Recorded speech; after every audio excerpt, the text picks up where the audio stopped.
राधे राधे। कहानी है एक सेठ की और एक मजदूर की, और वो मजदूर इस सेठ को क्या ज्ञान भरी बातें सुनाता है। आइए सुनते हैं यही प्यारी सी कहानी। पेट भर की बात है। एक सेठ होता है।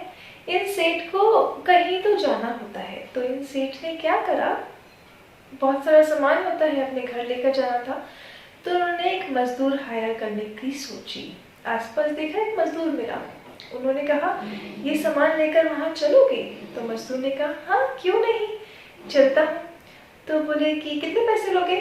बोले पैसे तो आप जितना देना चाहे दे सकते हैं, मुझे उसमें कोई दिक्कत नहीं है, पर मेरी एक शर्त है, जब मैं ये सामान लेकर वहां जा रहा हूँगा तो आप या तो खुद कुछ सुनाना या मेरी सुनना। सेठ जी ने कहा है तो गजब की आफत है, मैं ये फालतू का कुछ करने वाला नहीं। और तू जा यहाँ से, डांट के उसको भगा दिया।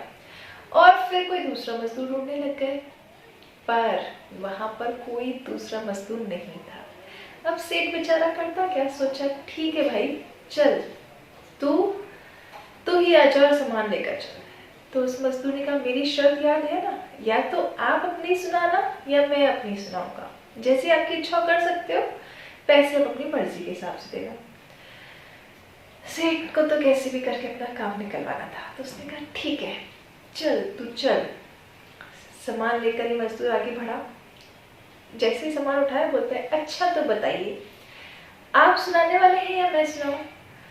सेठ ने कहा तो पूरे रास्ते दिमाग खाते जाएगा, पर क्या करे, सामान ज्यादा है, कोई तो उठाने के लिए चाहिए। उन्होंने कहा ठीक है भाई तू ही सुना। अब मजदूर सेठ को कुछ सुनाता गया, पर सेठ उन्होंने सोचा भाई सुनने की जरूरत क्या है, सुना रहा है सुनाने दो। हाँ ना करते रहे, कोई ध्यान नहीं दिया, चुपचाप आगे बढ़ते गए। अपने ठिकाने पहुंचे, मजदूर ने सामान रखा, सेठ ने उसे पैसे दिए और वहां से जाने के लिए कहा। तो मजदूर ने कहा कि आपने मेरी बात सुनी? तो सेठ ने कहा नहीं, मुझे तो मेरा काम निकलवाना था, मेरा काम हो गया, अब तू जा यहाँ से। तो मजदूर ने कहा ये तो आपने बहुत बड़ी गलती कर दी।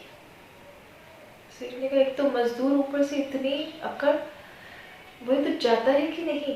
बोले मैं यहाँ से चला जाऊंगा, उसकी तो कोई दिक्कत नहीं है, पर बस क्योंकि आपने मेरी बात तो सुनी नहीं, आपको सिर्फ एक बात बताना चाहता हूँ दोबारा से कि कल रात में शाम को 7 बजे आपकी मृत्यु हो जाएगी। तो सेठ ने आया और गुस्सा कि ये मजदूर अब तो अपनी हद से ही बाहर जा रहा है, मतलब मेरी मृत्यु की भविष्यवाणी करने वाला है।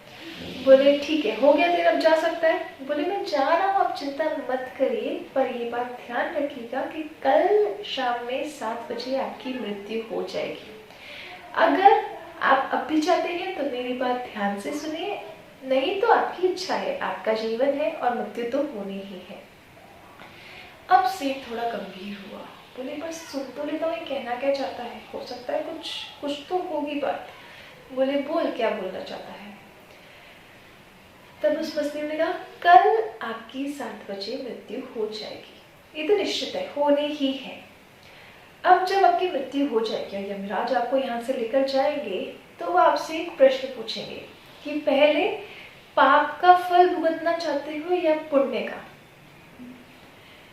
और जब वो ये प्रश्न आपसे पूछे तब आप एक ही जवाब दीजिएगा कि मैं अपने पापों का फल भोगने के लिए तैयार हूं, पर पहले अपने पुण्य का फल देखना चाहता हूं। और यह बोलकर वो मजदूर वहां से चला गया।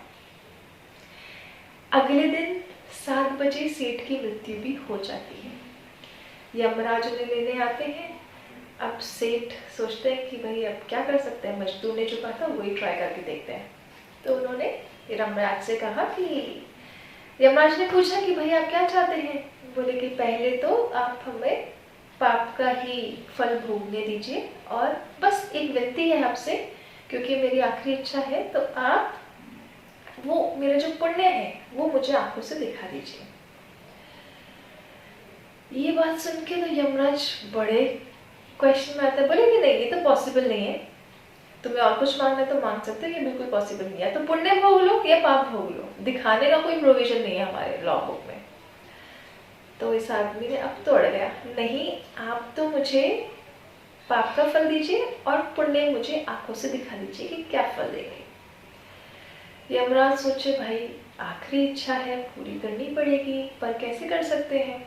चित्रगुप्त को बुला के सारे डॉक्यूमेंट स्कैन करवा दिए, कोई प्रोविजन नहीं है, भाई नहीं कर सकते। यमराज बड़े परेशान, करे तो क्या करे, चलो ब्रह्मा जी के पास चलते हैं, उन्होंने तो बनाए हैं तो कुछ ना कुछ तो प्रोविजन होंगे। ब्रह्मा जी के पास पहुंचे, ब्रह्मा जी ने भी सब कुछ देखा, नहीं इसका तो कोई प्रोविजन नहीं है। बोले भाई इतनी बड़ी दुविधा है तो इसका आंसर तो भगवान के पास ही जाकर देखना पड़ेगा। भगवान के पास पहुंच गए। अब भगवान ने कहा कि आप दोनों यहाँ से जा सकते हैं। यमराज और ब्रह्मा जी को वहां से रवाना कर दिया। अब उस आदमी को बोलते हैं हाँ भाई पूछ, क्या क्वेश्चन है तेरा। तो आदमी ने कहा कि मैं तो सिर्फ यमराज से यही चाहता हूँ कि मैं अपने पुण्य पापों का फल भोगने के लिए तैयार हूँ, पर मेरे पुण्य को क्या फल होने वाला है वो मुझे आंखों से दिखा दे।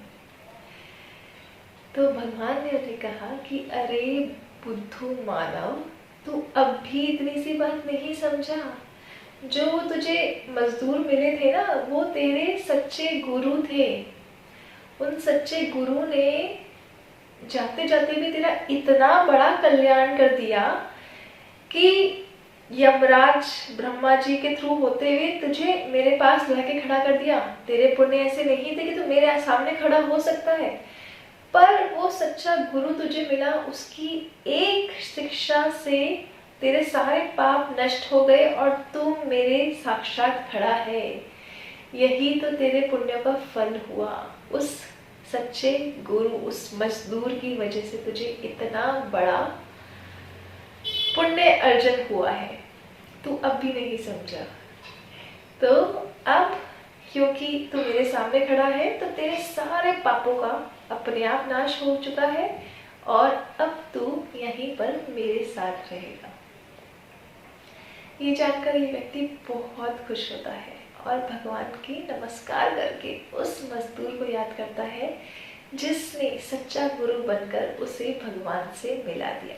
इसीलिए हमें बचपन से सिखाया जाता है कि जो आपके गुरुजन हैं, जो आपके माता पिता हैं, बड़े हैं, उनकी सभी बातों को ध्यान से सुनना चाहिए और समझना चाहिए, क्योंकि क्या पता कब कौन सी बात आपके क्या काम आ जाए। इसीलिए सबकी बातों को ध्यान से सुनिए, समझिए, अंगीकार करिए और फॉलो भी करिए। राधे राधे।